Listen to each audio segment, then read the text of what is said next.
This is the Dzogchen Semde Lama Jigme Gyatso of the Buddha Joy Meditation School. Come, let us meditate like a Jedi. We'll begin this morning's live stream with an explanation of the fourth passage of the Dzogchen classic Spaciousness of Vajrasattva.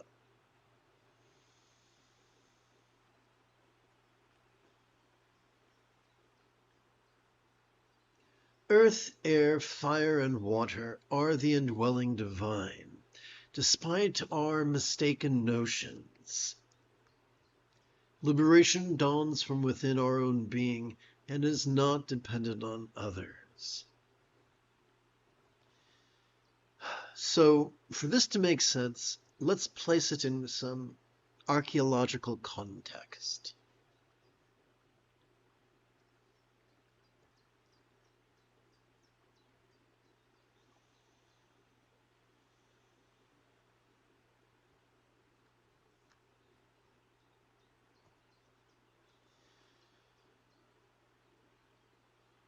About 300,000 years ago, our ancestors enjoyed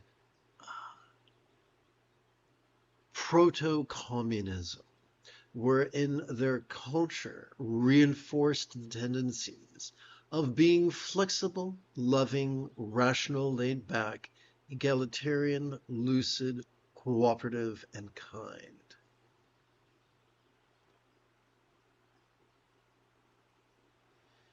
Fast forward approximately 290,000 years, and we experienced the Neolithic Revolution and the advent of proto-capitalism that turned society on its head and began training us to be rigid, fearful, superstitious, controlling, elitist, cryptic, competitive, and cruel.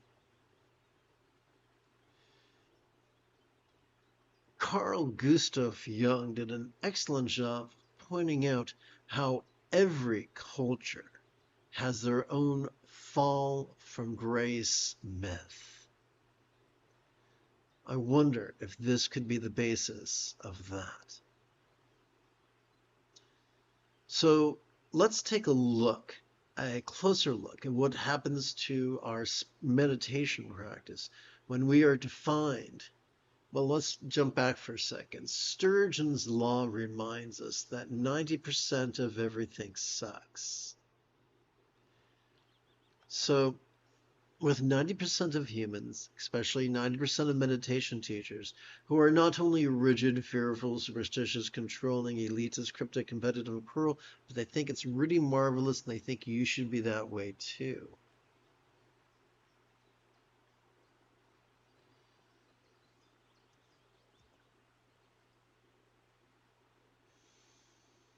Let's see.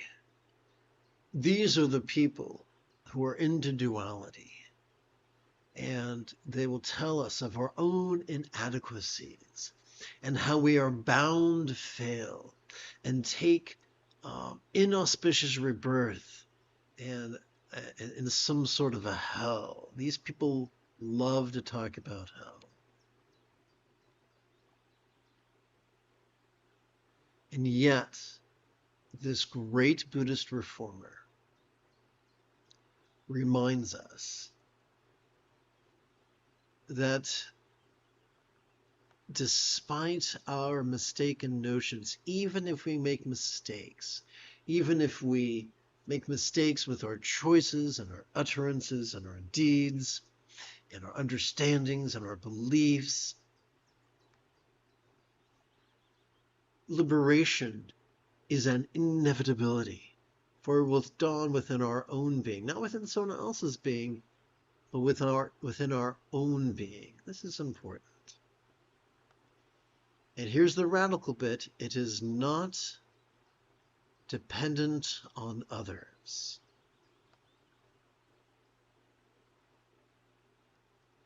And someone might say, but don't you need a divine entity to show you the way? And so this passage begins with a couplet inferring that you are the one you've been waiting for. You are that divine entity. Not literally, but figuratively. Here's how it works. In days of yore, in the Iron Age, it was taught by many people that for simplicity's sake there were only 4 elements. And whether that is accurate or inaccurate, the idea is that if we are made of earth, air, fire, and water, and our components are solid yet void, spacious yet void, warm yet void, cool yet void, those are the same attributes that we attribute to a real or imagined deity. This image, this archetype, holds a Vajra and a bell, a Vajra and a Ganta, a Dorje and a Drulje. Drulje, trouble pronouncing that word. I think it's Druljo. Druljo. Anyway, it doesn't matter. This represents inhalation, this represents exhalation. This represents noticing, this represents relaxing. We can notice earth, we can relax into its voidness. We can notice air, we relax into its voidness. We can notice warmth, we relax into its voidness. We notice coolness, we relax into its voidness. We are wired for non-neurotic, gentle insight. Let's return to the neurology of enlightenment.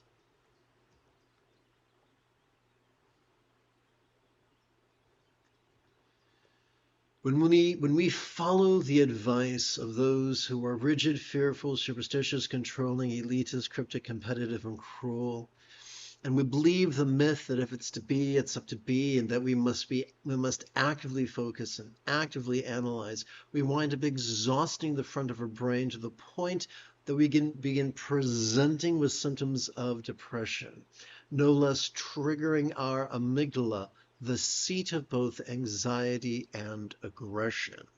As long as the amygdala is our North Star, we're going to be miserable. But here's the good news. Neither the amygdala nor the prefrontal cortex constitute the entirety of our central nervous system.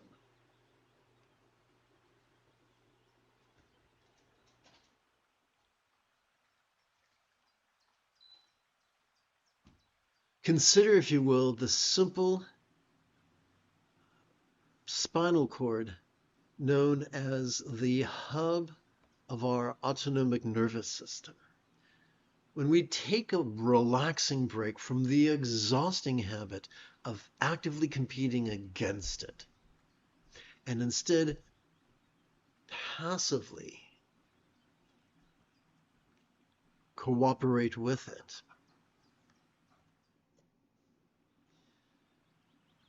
the aggression and anxiety of our amygdala is calmed, and the empathy of our anterior cingulate gyrus is gently stimulated. No less the peace latent within the extremes of our spinal cord. Let's take a deeper look. We'll begin with mindfulness. Every time we inhale, whether we know it or not, we have evolved to automatically access the middle bit of our spinal cord, which functions as the hub of our sympathetic nervous system. It has evolved to help us to notice in a special way. It has evolved to help us to vulnerably, passively, viscerally, randomly, and fleetingly notice all mind's antics of perception. Seeing, hearing, feeling, tasting, smelling, and the like, including the full spectrum of human emotions, intentions, cognitions, recollections, and imaginings. We have evolved to notice all manner of phenomena, from the external to the internal, from the physical to the mental, from the pleasurable to the painful, from the interesting to the boring, from the glorious to the grotesque.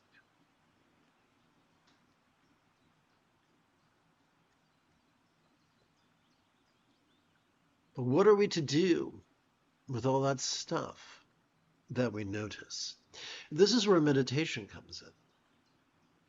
Every time we exhale, whether we know it or not, we have evolved to automatically access the tippy top and the very bottom of that same spinal cord.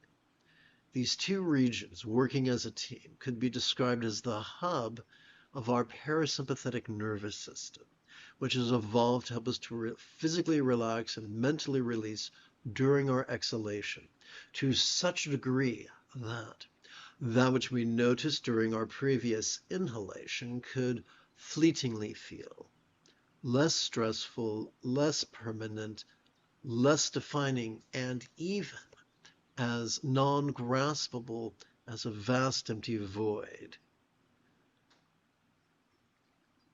Emptiness is just a metaphor. It only makes sense when we relate it to something practical.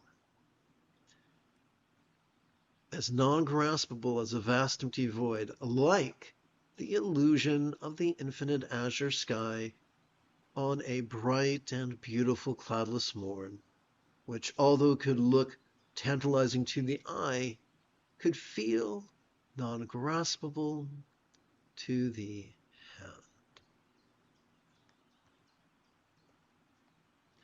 Simply by cooperating with the hub of our autonomic nervous system, as we inhale and as we exhale, the remaining six folds of the eightfold path manifest spontaneously, inevitably. It is this eightfold path that constitutes the Buddha's definition of enlightenment. Simply getting so good at the mindfulness and meditation and wisdom, flow state, and love that come from it, that we practice them spontaneously, habitually, easily, and effectively. Perhaps this is why the Buddha explained in the second to the final passage of his discourse on the four bases of mindfulness that one could master this path in as little as 7 days.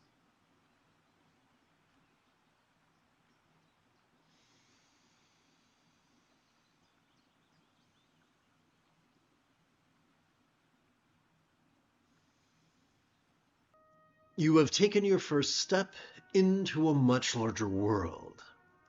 If you feel that I have earned it, you could give this live stream a thumbs up. You could even help support this channel. For Meditate Like a Jedi is made possible thanks to the generosity of viewers just like you.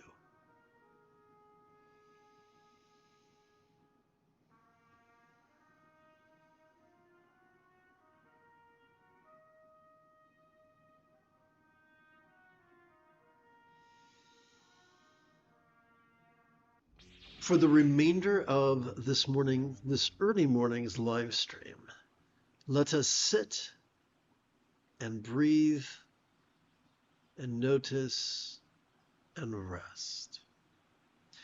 The most efficient way for us to gently invite our real or imagined subtle energies to coalesce at our chest is for us to rest, to touch the tip of our left middle finger upon the lower knuckle of our right middle finger, palms up in our lap. The most efficient way for us to play with mindfulness is for us to silently and mentally recite the demonstrative pronoun this every time we feel our chest swell with breath. The most efficient way for us to play with meditation is for us to silently and mentally recite the verb rest every time we feel our chest subtly sink as gently we exhale. The moment you have a specific question about Buddhist philosophy or meditation, do not hesitate to type your question in great detail in the chat window, for I tend to check for questions once every 10 minutes or so.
In approximately 11 hours, I would very much like to return to lead tonight's recitation, explanation, and practice of Meditate Like a Jedi.